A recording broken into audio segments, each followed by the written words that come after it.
In order for you to conduct due diligence on a land, you need to verify the origin, history, authenticity, and validity of the title with the Office of the Register of Deeds and the LRA. How do you validate the titles? First off, when you're dealing with land titles, of course, the client or the person concerned would show you a title, right? And then what you will do is you need to get the certified true copy of this title. Where do you get it? You get it from the Register of Deeds.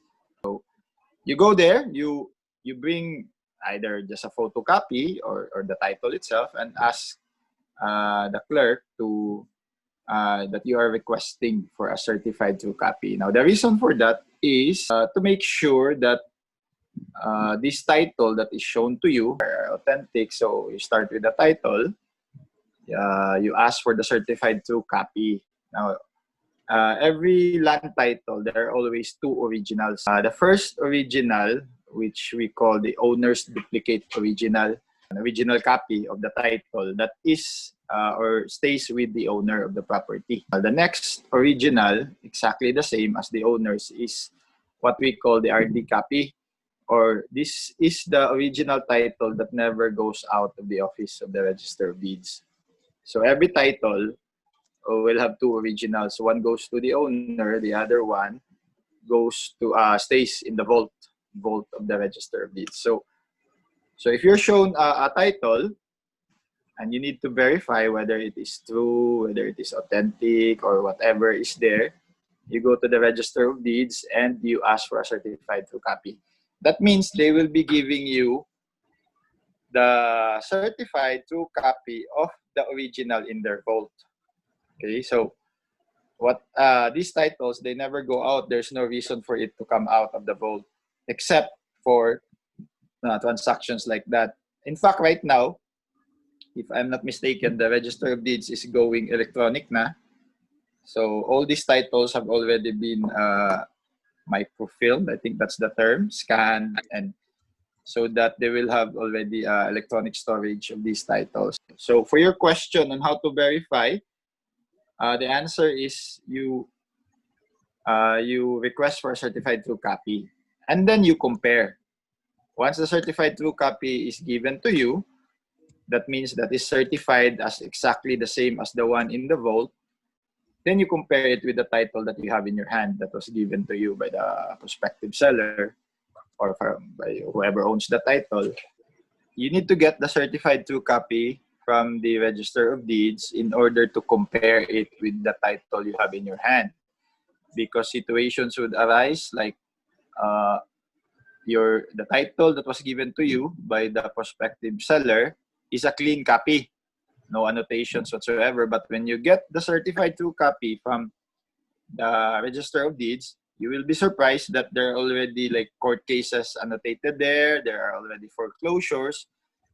So that would you put on alarm. So the best thing is always to get the certified true copy, and you, if possible, you do it yourself. You don't ask the seller to like, hey, give me a certified true copy. To be really sure, you do it yourself. You ask your personnel, you ask people you trust to do it for you. Okay. Thank you, attorney. What government agencies do they need to go to? If you have to be really keen about it and to be safeguarding the rights or protection of your client, the buyer. Well, there are different agencies you can approach. First and foremost, of course, is the Register of Deeds, where you can get certified copies of these titles. You can also ask the DENR. That's also another place you can go. DENR, the Senro, and you can ask for paperworks. Right? But there will be instances also that property is not covered by a title. So it is just covered by a tax declaration. So that is what we call unregistered properties. What you do is you go to the office of the assessor. Okay. Now, even if the property is titled, even if the property is titled, it will still have its corresponding tax declaration, that parcel. So other than checking on the title, you can also check on the tax declaration. If the tax declaration is in accordance with the title, they match up, like the names of the owners, the size of the area, location, so on, so the boundaries. So that is to avoid any complication later on when you will be acquiring the property and you will have to transfer it into your client's name, so that our transaction will be smooth sailing. There will be no hitch up. So as regards to your question, what are the offices? You can go to the Register of Deeds for the titles. You can check with the DENR, Senro. That is for like lot plans, or if you have questions like who owned this before it was subdivided. These are plans normally in the DENR. Because sometimes the property that you are getting is not, it used to be part of a big parcel, and then it was subdivided, and you would need the subdivision plan. So you go to the DNR. Also, you can check there if the papers presented to you are really correct in the sense that these are the same papers that are on record in this office. And then you can go to the office of the assessor. You can check on the tax declarations if you wanted to do backtracking in the same manner with backtracking the title, just to make sure that everything is okay. And a lot of money is involved, and they hire lawyers to do the due diligence. Then you have to do it that way. Leave no stone unturned. Check on everything. Thank you, Attorney. A follow-up question on what you've mentioned earlier. Are there also instances, Attorney, na the name on the title is different? Now, to that follow-up question, I'll give you a very common example is when a person would be selling a property na inherit niya. He inherited it probably from the parents or from the ascendants. But then the title is still under the deceased name. So let's say Pedro is the only son, the only child. He inherited like a hectare of land from his parents who already passed away. And then the title is still under the name of the parents. And now he wants to sell it. Okay, can he sell it? Of course he can. But as lawyer for the buyer, you have to be sure. Okay, so what you will do, well, the same thing, due diligence, check if the identity of Pedro is exactly what he represents himself to be, and that he is the only heir, and then you have to accommodate the extrajudicial settlement, like that. So what I'm saying is that there are situations that the name in the title is not the same as the name of the actual seller. But it can be done. Another example of that is when a property owner would execute a special power of attorney in favor of somebody. He will say, for example, Pedro, his best friend is Juan. He will say, Juan, can you sell my property? I'm here in the US right now, and I have a big property there in Cebu City. I'll send you an SPA. Okay, special power of attorney. So Pedro would send an SPA to Juan. So Juan would be the one selling the property, although the title is in the name of Pedro. But he has a special power of attorney. Now, in these scenarios, again, then if you are the counsel, lawyer for the buyer, then you have to be very sure. Number one, that if the authority is real, is he really authorized? So if possible, you need to communicate with the owner. Is it true that you authorized this person? Blah, blah, blah. You have to check everything, IDs. And so for your example, yes, there are situations like that. I mean, your question that is it possible that the seller will not be the same name as in the title? Yes, it's possible. Thank you, Attorney. Based on the case as well, Domingo Realty versus CA, the Supreme Court also said that in order for you to conduct due diligence, you have to engage in the services of a competent and reliable engineer.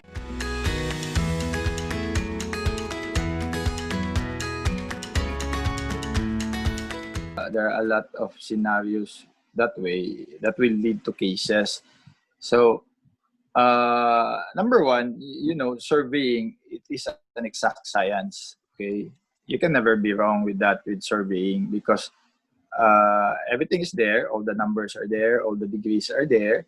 So it's just a matter of plotting it out on the land.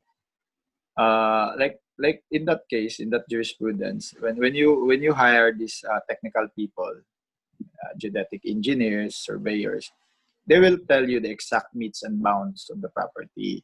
Now, it sometimes happen that the technical description in the title uh, would be different than the actual uh,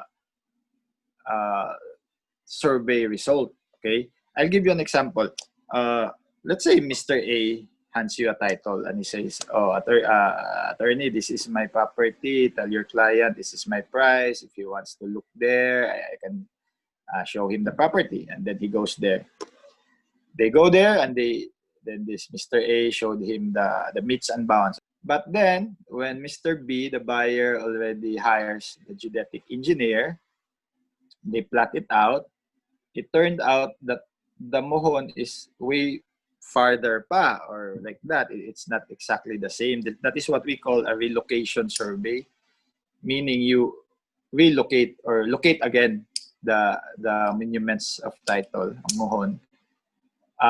Yeah, so what will happen is that if there is no problem, like let's say you are buying only a portion of a land that is owned by one person, so it won't be much of a problem. The problem will arise when you have issues with the adjoining landowner. So for example, you're buying the property and this property is already fenced, no, with a high concrete wall all around. Then when you do the survey, it turned out that one side of your wall is already encroaching the property of your neighbor. Okay, so when that happens, uh, you will have to resolve it. You need to hire eventually. Your first few questions were about due diligence on the documents, but this is also part of due diligence, but this is in the actual na. That's why you need to get the engineers on board. Yeah. Thank you, attorney. So,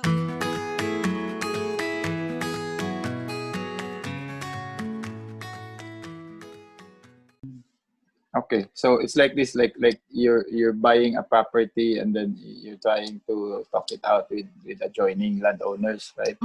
That's your question. Okay, actually, that is a very good suggestion. I always advise my clients na if you're buying a property, well, don't just rely on the documents presented to you. It would be best if you go there several times on different times of the day. And then if you can get to talk with the adjoining owners, that would be nice, because number one, you can verify on the claims of the seller. Another thing also is that is this you can ask them. So these are added protection, added means for the would-be buyer, or the person interested in the property, to gain more information and data knowledge on the property subject, of the transaction.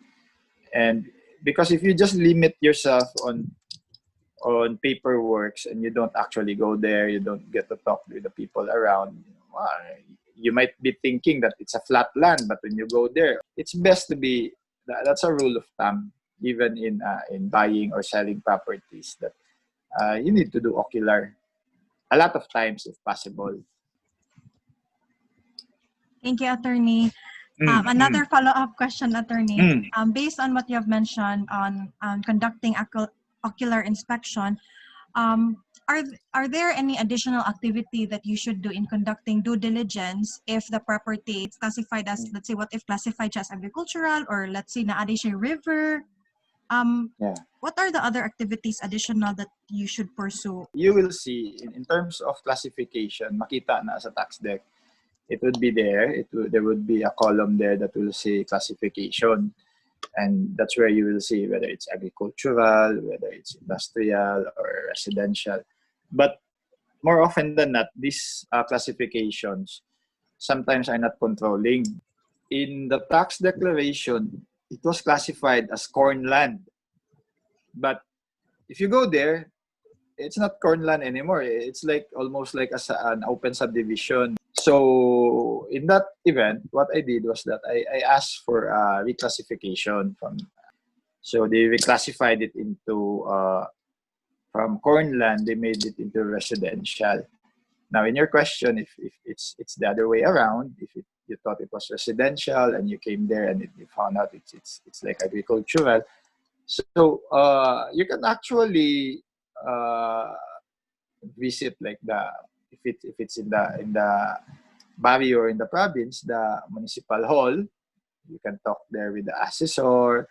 You can verify if it's still classified as agricultural, things like that. So that will depend now on the outcome that you want. If you want it changed into residential, they would. It's like I think they would be involving zoning there.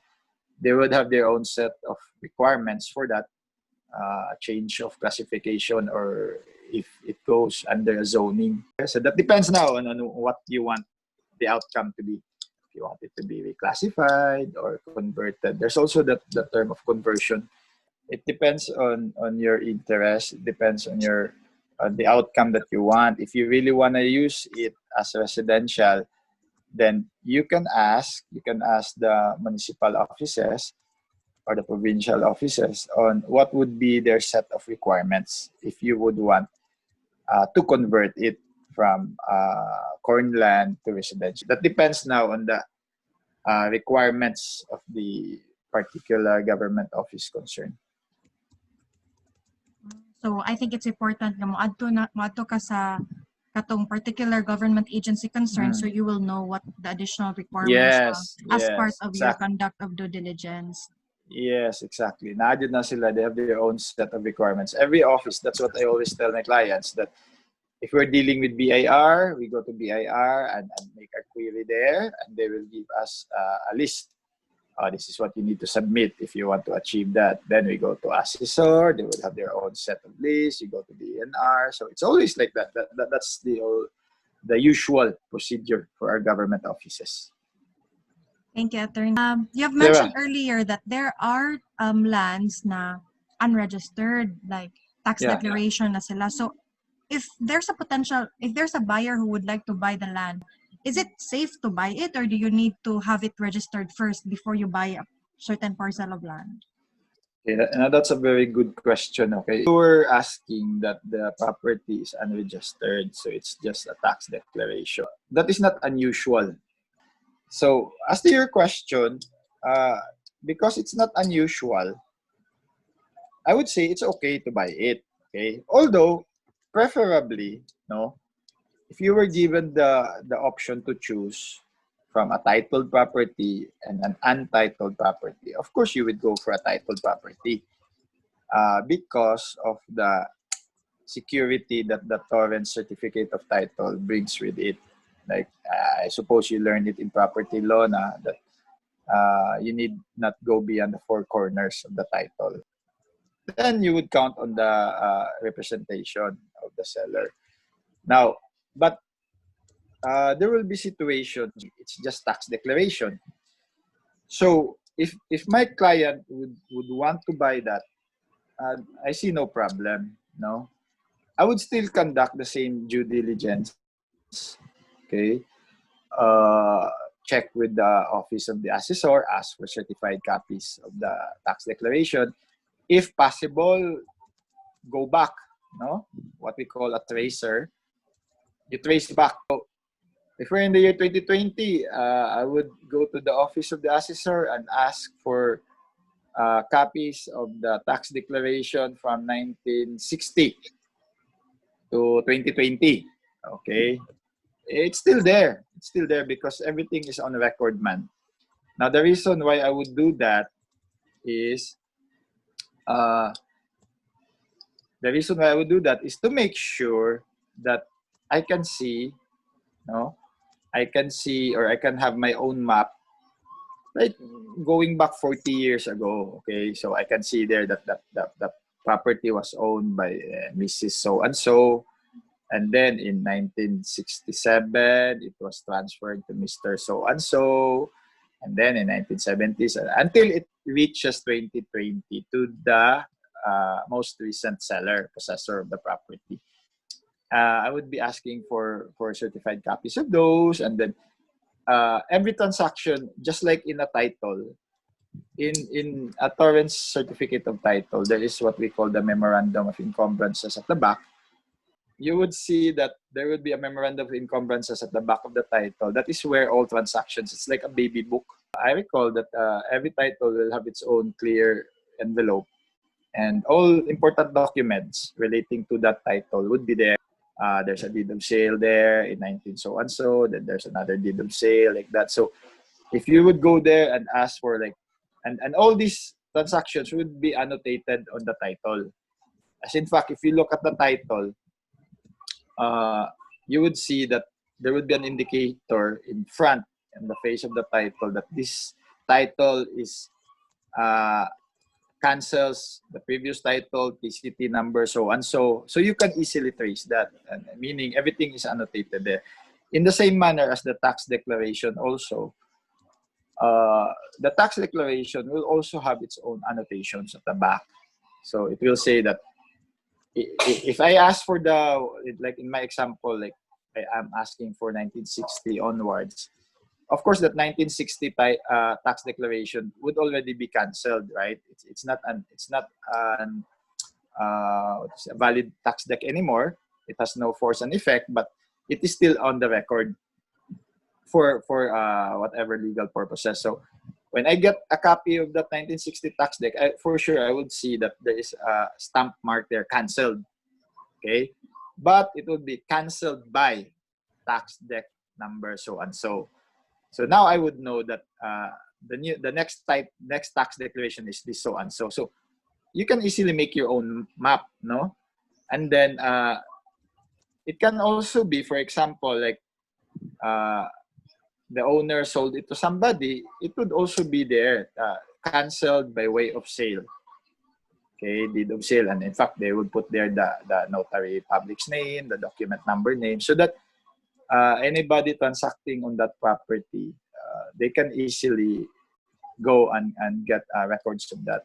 In fact, we can get records even as early as 1930s, 1940s in the National Archives. You can still get that because you can't avoid it. There will be situations in your practice, whether you're in the private practice or whatever, corporate, that you will encounter transactions or incidents in land, no, properties that would require you to go back in time and verify certain incidents, like was there really a sale in 1982? Is there still a copy of the extrajudicial declaration of heirs executed in 1957? So these are almost ancient documents. Whether I would advise the client to buy unregistered property, if he really wants to buy it, then I can support him in that decision. But if there's an option to buy titled property, I would go for titled. That's why it's better na titled. But like what I said, if the client really wants it, so you do the due diligence, and then eventually, then you will go into titling now, which is another topic. There are different avenues in going for registration, land registration. Your subject for this is land titles and deeds? Yes, attorney. Land title. Okay. That's a very nice subject. In fact, I recall, I think I have 1.0 na graduate na. Wow. But I finished law there 2005 and took the bar. I made it 5 years because I was working. So I finished in 05, took the bar. Same office, Ayala, until now, and same line of practice. So I like this topic a lot. It's also diverse, but you get to learn a lot of things also. Zoom interview. Thank you so Sige, much for your time, attorney, ha? okay. Sige, good luck. Thank you, attorney. Okay, sige. Bye.